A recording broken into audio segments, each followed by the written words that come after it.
Hola, ¿qué tal? Yo soy Gerardo Ferreira y primero que nada bienvenidos a este podcast de filosofía contemporánea en acción. El día de hoy quiero hablar acerca de la dignidad. Es que seguido hablamos y escuchamos hablar de ella,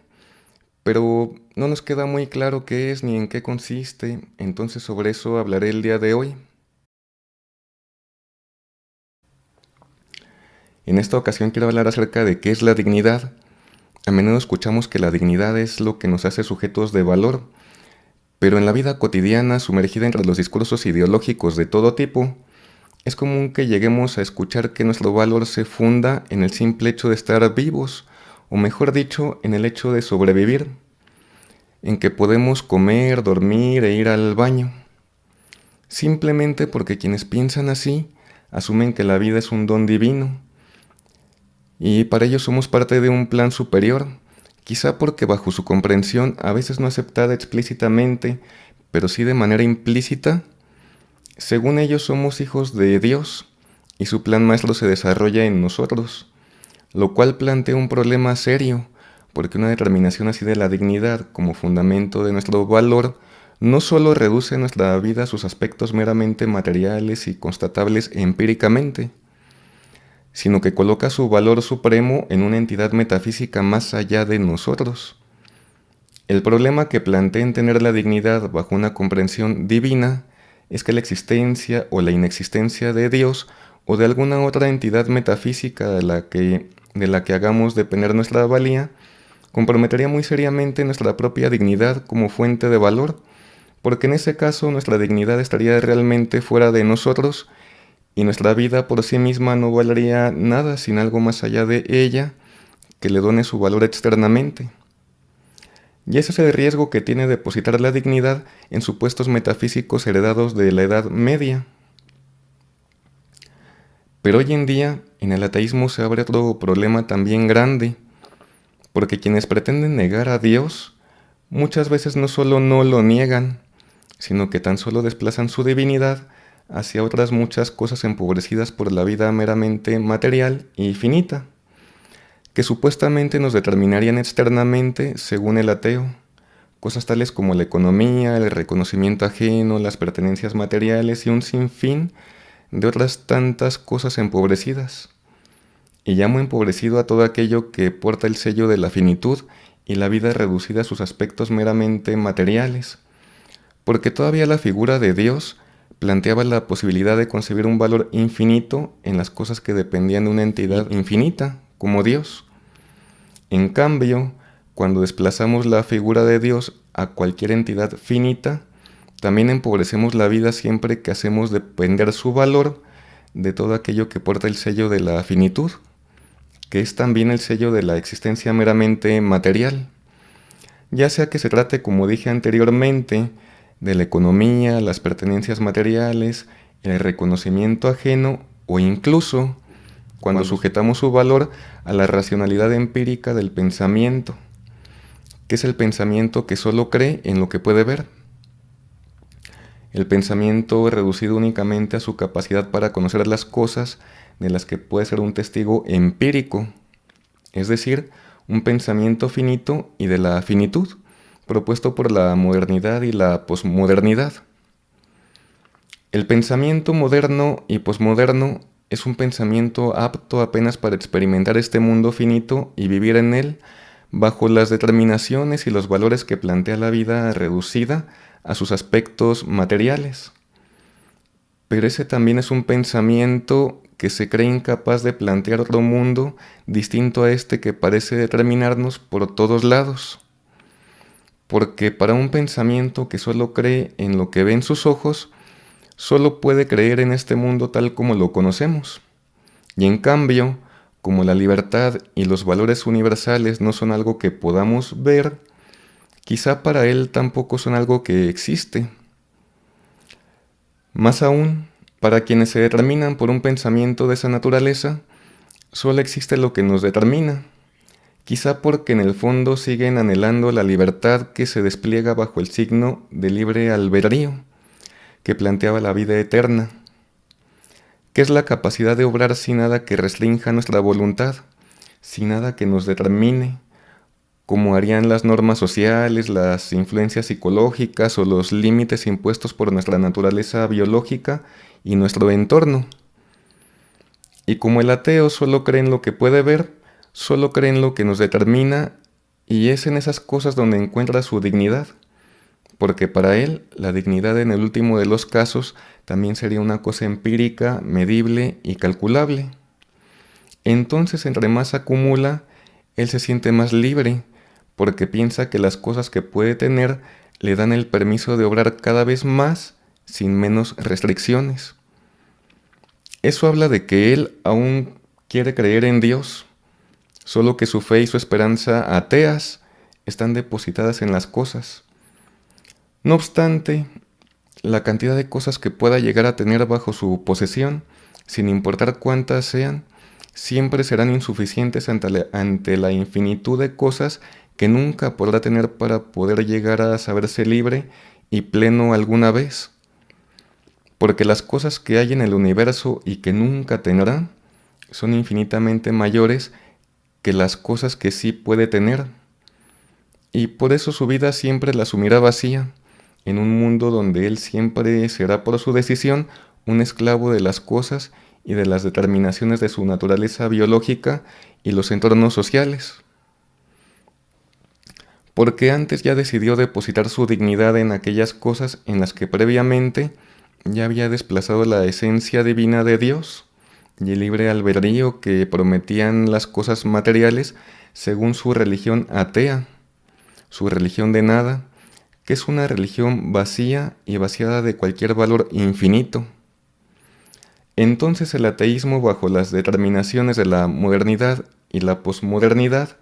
todavía es una religión, pero es una religión atea que no niega a Dios,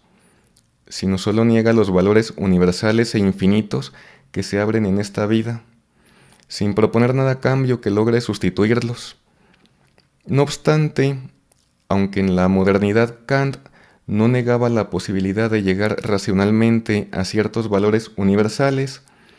la posmodernidad, cuando decretó la imposibilidad de llegar a una comprensión y una verdad universal sobre lo real,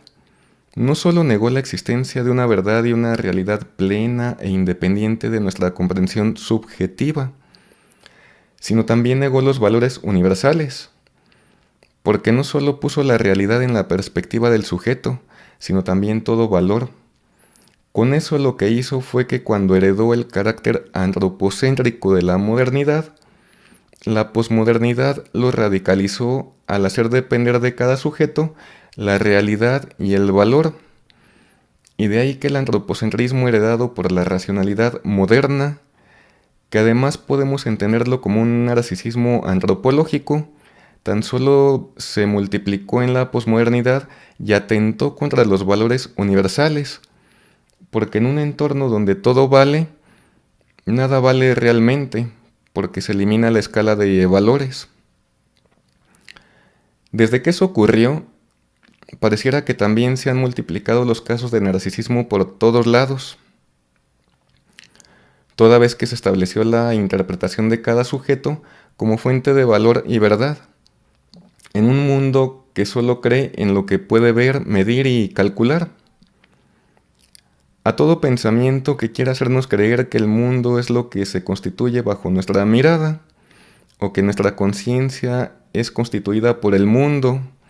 es al que Contan Meyasu, ya desde el realismo especulativo, denomina y denuncia como correlacionismo para criticar aquellas posturas que sostienen que no podemos pensar lo real o nuestro pensamiento, separadamente cada uno de ellos. Meyasu, al demostrar precisamente a partir de la ciencia que nuestro pensamiento es capaz de pensar los archifósiles, que son estructuras que existieron en el mundo antes que nosotros, también afirmó que efectivamente somos capaces de pensar más allá de la experiencia empírica, que podemos pensar en un mundo que no necesita de nuestra visión ni de nuestra interpretación para existir. Y precisamente lo demuestra a partir de evidencia científica. Y si eso es posible, es gracias a la capacidad infinita del pensamiento en su forma especulativa. A partir de eso, Meyasu defiende que nuestro pensamiento en realidad no carece de ninguna capacidad para pensar más allá de nuestra experiencia empírica y emitir alguna verdad absoluta, sino que lo absoluto, la realidad, es más bien lo que carece de alguna estructura racional, fundamento último o ley necesaria gobernando la existencia. Eso quiere decir que si en nuestro pensamiento no hay ninguna carencia para pensar la realidad que hay más allá de nosotros, es más bien porque el absoluto, la realidad, es más bien lo que carece de toda necesidad o ley necesaria. Por eso no la encontrábamos por ningún lado. De manera que la no necesidad es la estructura ontológica de la existencia misma. La existencia es lo que no tiene una finalidad preconcebida a la que necesariamente debamos llegar alguna vez. Y a la ausencia de cualquier necesidad es lo que se denomina contingencia, la ausencia de razones últimas ni necesarias. Y es al hacer su demostración sobre la no necesidad de la existencia que Meyasu demuestra el valor y el alcance infinito de nuestro pensamiento especulativo, el cual es un pensamiento racional y lógico,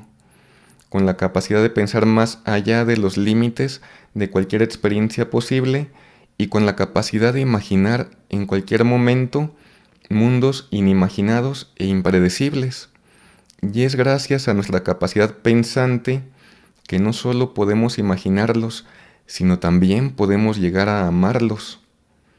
Y es por eso que no hay nada que nos determine absoluta ni necesariamente, porque infinitas son las posibilidades que se abren en cada circunstancia, e infinita es también la capacidad de nuestro pensamiento, no solo para conectar con las posibilidades de su circunstancia, sino incluso para ir más allá de ellas, precisamente porque Él puede imaginar más allá de los límites de cualquier experiencia posible.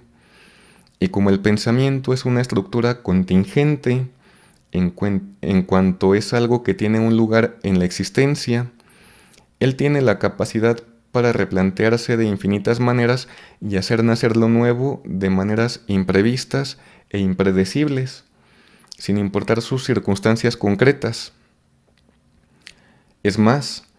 es por la capacidad especulativa de nuestro pensamiento y por la modalidad contingente de su existencia que siempre podemos replantear el sentido de nuestra vida en cualquier momento. Gracias a eso, la vida no está definida por su actualidad ni por su pasado,